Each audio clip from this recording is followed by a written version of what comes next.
தமிழ்நாட்டில் போதைப்பொருள் புழக்கத்தை தடுக்க தவறிய விடியா திமுக அரசை கண்டித்து அதிமுக சார்பில் மாநிலம் முழுவதும் மாபெரும் மனித சங்கிலி போராட்டம் நடைபெற்று வருகிறது. சென்னை ராஜா அண்ணாமலைபுரத்தில் நடைபெற்ற மாபெரும் மனித சங்கிலி போராட்டத்திற்கு பிறகு கழக பொதுச் செயலாளர் எடப்பாடி கே பழனிசாமி செய்தியாளர்களை சந்தித்து வருகிறார். அந்த காட்சிகளை பார்க்கலாம். அனைத்து ஊடக நண்பர்களுக்கும் பத்திரிகை நண்பர்களுக்கும் வணக்கம். இன்றைய தினம் தமிழகத்தில் போதை நடமாட்டம் அதிகரித்து தமிழகம் போதைப் பொருள் விற்பனையுடைய மையமாக திகழ்ந்து கொண்டிருக்கின்றது. நான் பலமுறை சட்டமன்றத்தில் பேசுகின்ற பொழுது தமிழகத்தில் போதைப் பொருள் நடமாட்டம் அதிகரித்துள்ளதாகவும் இதனால் மாணவர்கள், இளைஞர்கள், பொதுமக்கள் போதைப் பொருளுக்கு அடிமையாகி சீரழிக்கின்ற ஒரு சூழ்நிலை ஏற்பட்டுள்ளதாகவும் நான் தெரிவித்திருக்கின்றேன். அது மட்டுமல்ல, கடந்த 2.5 ஆண்டு காலமாக இந்த விடியா திமுக ஆட்சி பொறுப்பேற்ற பிறகு தொலைக்காட்சியில் சந்திக்கின்ற பொழுதும் சரி, பத்திரிகையாளர்களை சந்திக்கின்ற பொழுதும் சரி, தமிழகத்தில் போதைப் பொருள் நடமாட்டம் அதிகரித்து போதைப் பொருள் விற்பனை எங்கே பார்த்தாலும் நடைபெற்று வருகிறது. இதை இந்த விடியா திமுக அரசு தடுத்து நிறுத்த வேண்டும் என்று நான் பலமுறை வலியுறுத்தியிருக்கின்றேன். ஆனால் இந்த விடியா திமுக அரசு, திரு ஸ்டாலின் தலைமையில் இருக்கின்ற அரசு இதற்கு எந்தவித நடவடிக்கையும் எடுக்காத காரணத்தினாலே இன்றைக்கு தமிழகத்தில் போதைப் பொருள் நடமாட்டம் அதிகரித்து இன்றைக்கு மொத்த போதைப் பொருள் விற்பனை மையமாக தமிழகம் திகழ்ந்து கொண்டு இருக்கின்றது. இதையெல்லாம் கண்டித்து தான் இன்றைய தினம் இந்த ஆர்ப்பாட்டத்தை நாங்கள் நடத்தியிருக்கின்றோம். அது மட்டுமல்ல, இன்றைக்கு மாபியா, போதைப்பொருள் மாபியா ஜாபர் சாதிக் என்பவர் இந்த போதைப்பொருள் விற்பனையை அமோகமாக செய்து வந்திருக்கின்றார் பல ஆண்டு காலமாக. குறிப்பாக இவர் திமுகவில் அயலக அணி அமைப்பாளராக பொறுப்பு வகிக்கிறார். அண்மையில் வெளிநாட்டுக்கு போதைப்பொருள் கடத்தியதாக கைது செய்யப்பட்டு மத்திய போதைப்பொருள் தடுப்பு பிரிவு அதிகாரிகளுடைய கஸ்டடியில் இருப்பதாக ஊடக செய்தி, பத்திரிகை செய்தி. இவர் பல ஆண்டு காலமாக 45 முறை இந்த போதைப் பொருளை வெளிநாட்டுகளுக்கு விற்பனை செய்திருக்கின்றார். இதனால் பல்லாயிரக்கணக்கான கோடியை இவர் சம்பாதித்திருக்கிறார். இவர் சம்பாதித்த அந்த பணத்தை திமுக நிர்வாகிகளுக்கு அளித்ததாகவும், அதோடு ஹோட்டல், சினிமா பட தயாரிப்பு, இன்னும் பல அரசியல் கட்சியுடைய சேர்ந்தவர்களுக்கு நிதி வழங்கியதாகவும் செய்தி வெளியாகியுள்ளது. இதையெல்லாம் முறையாக விசாரித்து நடவடிக்கை எடுக்க வேண்டும் மத்திய அரசாங்கம் என்று வலியுறுத்தி இன்றைக்கு மனித சங்கிலி போராட்டம் அனைத்து இந்திய அண்ணா திராவிட முன்னேற்ற கழகத்தின் சார்பாக இன்றைக்கு தமிழகம் முழுவதும் நடைபெற்றுக் கொண்டிருக்கின்றது. இன்றைக்கு மாநகராட்சி, நகராட்சி, பேரூராட்சி என்ற எல்லா பகுதியிலும் இந்த விடியா திமுக அரசு போதைப் பொருள் தடுக்காத காரணத்தினால் இன்றைக்கு தமிழகம் ஒரு போதைப் பொருள் மாநிலமாக உருவாகியிருக்கின்றது. இதை தடுத்து நிறுத்தி இந்த போதைப் பொருள் ஈடுபட்டவர்களை உரிய சட்ட நீதியாக நடவடிக்கை எடுக்க வேண்டும் என்று நான் வலியுறுத்தியிருக்கின்றேன். இன்றைய தினம் இந்த போதைப் பொருள் மாபியா ஜாபர் சாதிக் அவர்கள் பல்வேறு அரசியல் கட்சி தலைவருடன் தொடர்பு இருப்பதாக செய்திகள் வந்துள்ளன. குறிப்பாக உயர் போலீஸ் அதிகாரியிடத்திலும் ஒரு சான்றிதழை பெறுகிறார். அந்த புகைப்படம் வெளியாகியிருக்கிறது. அதோடு முதலமைச்சரிடத்தில் ஏதோ நிதி வழங்கப்படுவதாக புகைப்படம் வெளியாகியிருக்கிறது. அது மட்டுமல்லாமல் விளையாட்டுத்துறை அமைச்சர் அவரிடத்தில் சந்தித்து ஏதோ நிதி வழங்கப்பட்டதாக புகைப்படம் வெளியாகியிருக்கிறது. முதலமைச்சர் குடும்ப உறுப்பினர் ஒருவர் ஒரு பட தயாரிப்பிலே இயக்குநராக இருப்பதாகவும் செய்தி வெளியாகியுள்ளது. ஆகவே இன்றைக்கு காவல்துறை இடத்திலும் நட்பாக பழகியிருக்கிறார். இன்றைக்கு முதலமைச்சர் குடும்பத்தோடும் தொடர்பு உடையதாக செய்திகள் வந்த வண்ணம் இருக்கின்றன. இதையெல்லாம் முறையாக மத்திய அரசாங்கம் விசாரித்து இதில் யார் தவறு இழைத்திருந்தாலும் அவர்கள் மீது கடுமையான நடவடிக்கை எடுக்க வேண்டும் என்று வலியுறுத்தி தான் இன்றைய தினம் மனித சங்கிலி போராட்டத்தை நாங்கள் நடத்தியிருக்கின்றோம். இந்த ஜாபர் சாதிக் என்பவர் 2019ஆம் ஆண்டு மலேசியாவுக்கு போதைப்பொருள் கடத்தியதாக கைது செய்யப்பட்டிருப்பதாக தகவல்.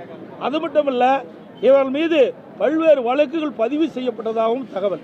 இதையெல்லாம் காவல்துறை விசாரிக்காதிருப்பது வேடிக்கையாக இருக்கிறது. அது மட்டும் இல்லாமல் இந்த கடந்த 10 நாட்களில் மட்டும் நிறைய போதைப்பொருள் இன்றைக்கி கண்டுபிடிக்கப்பட்டிருக்கின்றது. இன்றைக்கு தமிழகத்தில் பார்த்தீங்கன்னா இந்த ஜாபர் சாதிக் அவர்கள் இந்த போதைப்பொருளில் ஈடுபட்டு உள்ளதாக செய்திகள் வந்துள்ளன. இந்த 10 நாட்களில் மட்டும் இன்றைக்கு 180 கோடி ரூபாய் மதிப்புள்ள போதைப்பொருள் மெத்தோம்பட்டை விட்டமைன் 36 கிலோ கண்டுபிடிச்சிருக்கிறாங்க. அதே போல் கொடுங்கையூர் குப்பை கிடங்கில் இன்றைக்கு அந்த போதைப்பொருள் கண்டுபிடிச்சிருக்கிறாங்க. ராமேஸ்வரம் மண்டபம் கடற்கரை அருகே 108 கோடி ரூபாயில் 100 கிலோ போதைப்பொருள் கண்டுபிடிக்கப்பட்டது.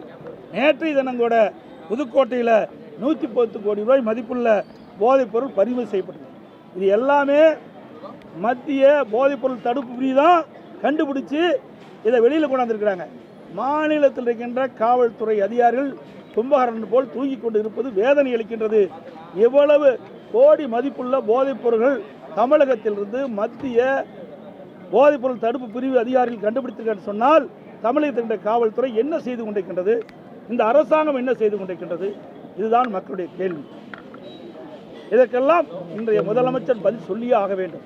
அது மட்டும் இல்லாமல் இந்த போதைப்பொருள் தடுக்க தவறிய இந்த விடியா திமுக அரசு இன்றைக்கு காவல்துறை உயர் அதிகாரிகள், முதலமைச்சர் மற்றும் விளையாட்டுத்துறை அமைச்சர், குடும்பத்தைச் சேர்ந்தவர்கள் எல்லாம் இதிலே தொடரும் இருப்பதாக மக்கள் சந்தேகிக்கப்படுகிறார்கள். இதுக்கெல்லாம் முழு விசாரணை தேவை. இதையெல்லாம் தார்மீக பொறுப்பேற்று திரு முதலமைச்சர் திரு ஸ்டாலின் அவர்களும் திரு விளையாட்டுத்துறை அமைச்சர்களும் தங்கள் பதவியை ராஜினாமா செய்ய வேண்டும் என்று மக்கள் எதிர்பார்க்கிறார்கள்.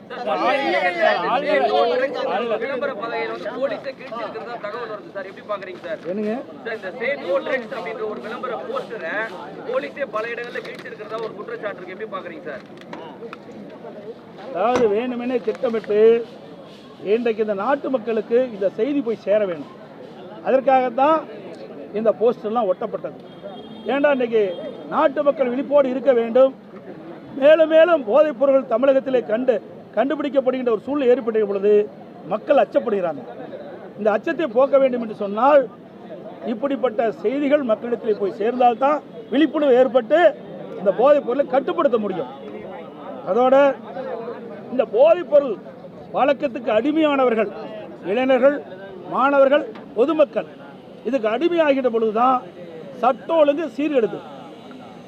இந்த போதைப் பொருளுக்கு அடிமையானவர்கள், இதை பயன்படுத்துகின்றவர்கள் தாங்கள் என்ன செய்வது என்றே தெரியாமல் கொலை, கொள்ளை, பாலியல் வன்கொடுமை, திருட்டு போன்ற வழக்கு குற்றச்சம்பவங்களில் ஈடுபட்டு அவர்கள் சீரழியக்கூடிய காட்சி தமிழகத்திலே பார்க்கிறோம். இப்படிப்பட்ட நிலைமை மாற வேண்டும் என்பதுதான் மனித சங்கிலி போராட்டம். போஸ்டெல்லாம் நாங்கள் ஒட்டியிருக்கிறோம். கவர்னர் கூட பார்த்து அவர் கூட ஸ்டேட்மெண்ட் கொடுத்துருக்காரு. அதாவது இளைஞர்கள், குழந்தைகள் எல்லாம் பாதிக்கப்படுறாங்க.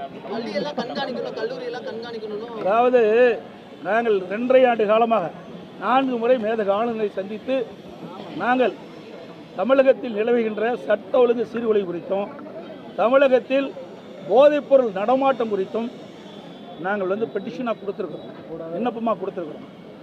அதையெல்லாம் நாங்கள் சுட்டி காட்டணும், அரசாங்கத்துக்கு நாங்கள் தெளிவுபடுத்தணும். ஆகவே இந்த அரசாங்கம் இந்த போதைப்பொருள் கட்டுப்படுத்துவதை தவறிவிட்டது. அதோட இந்த போதைப்பொருள் விற்பனை செய்கின்ற ஜாபர் சாதிக் போன்ற மாபியாயிடம் இந்த அரசாங்கமும் சரி, காவல்துறையும் சரி தொடர்பு இருப்பதாக மக்கள் சந்தேகப்படுகிறார்கள். இதையெல்லாம் விசாரிக்க வேண்டும் என்றுதான் மேதக ஆளுநருக்கு நாங்கள் மனு கொடுத்திருக்கோம். முதலமைச்சர் இவ்வளவு பிரச்சனை நடந்துட்டு இருக்குது. இன்றைக்கு போதைப்பொருள் நடமாட்டம் இன்றைக்கு தமிழகம் முழுவதும் மிகப்பெரிய அதிர்ச்சியை ஏற்படுத்தியிருக்கிறது. இந்தியாவிலேயே எங்கும் இல்லாத அளவிற்கு தமிழகத்தில் ஒரு அமைதி மாநிலமாக விளங்கிய இந்த மாநிலம் தற்போது போதைப்பொருள் நிறைந்த மாநிலமாக காட்சியளிக்கின்றது. அதற்கு முதலமைச்சர் அவர்களும் அல்லது விளையாட்டுத்துறை அமைச்சர் அவர்களும் சரியான பதில் இதுவரை மக்களுக்கு தெளிவுபடுத்தவில்லை. அதான் நேற்று நைட் தான் ட்விட்டரில் கொடுத்துட்டு படித்து பார்த்துருக்கீங்க, எல்லா டிவிலையும் வந்துட்டுதில்ல. அனைத்து இந்திய அண்ணா திராவிட முன்னேற்ற கழகம் இது எதிர்க்கிறதாக தெளிவுபடுத்திட்டோம். ஏன்னா சிஏ எப்போவுமே நிலைப்பாடில் நாங்கள் தெளிவாக பேசியிருக்கிறோம். பாருங்கள், எஸ்ஆர் பாலசுப்ரமணியம் நாடாளுமன்றத்தில் பேசியிருக்கிறாங்க. இந்த காப்பியெல்லாம் அங்கே இருக்குது. எஸ்ஆர் பாலசுப்ரமணியம் ஏற்கனவே நாங்கள் நாடாளுமன்றத்தில் பேசியிருக்கிறோம். எங்களுடைய கருத்தை அங்கே பதிவு செஞ்சிருக்கிறோம். அனைத்து இந்திய அண்ணா திராவிட முன்னேற்ற கழகத்தை பொறுத்த வரைக்கும் மத அடிப்படையில் பிரிக்கக்கூடாது, எல்லாருக்கும் ஒரே சமமான நீதி வழங்க வேண்டும் என்று ஏற்கனவே எங்களுடைய தரப்பு நாடாளுமன்ற உறுப்பினர் நாடாளுமன்றத்திலே பேசியிருக்கிறார். அதுக்கு எல்லா பொறுப்பு இருக்குது. அது மட்டும் இல்லை, நீங்கள் கேள்வி கேட்குறீங்க,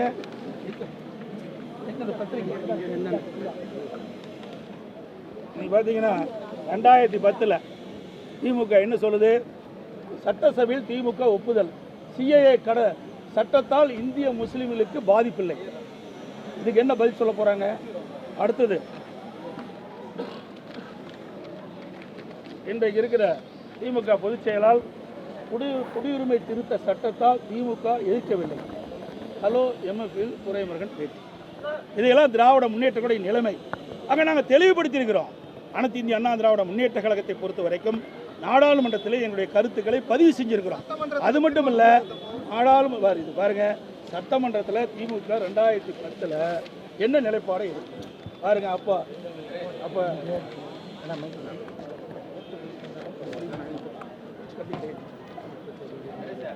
பாருங்க, குடியுரிமை சட்டத்துக்கு சட்டசபையில் திமுக ஒப்புதல்.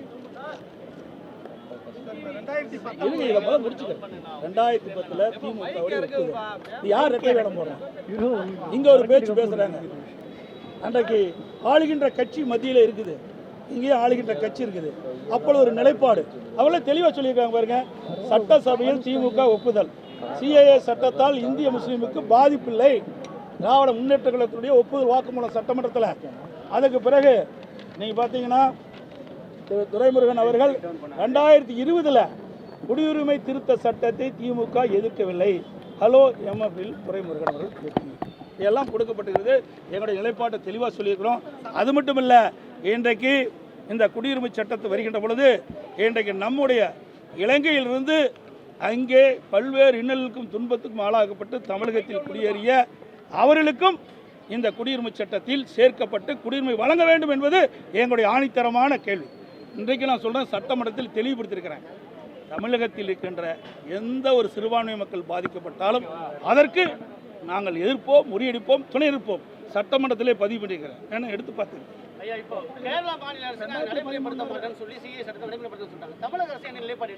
அது அவர்கள் தான் கேட்கணும்.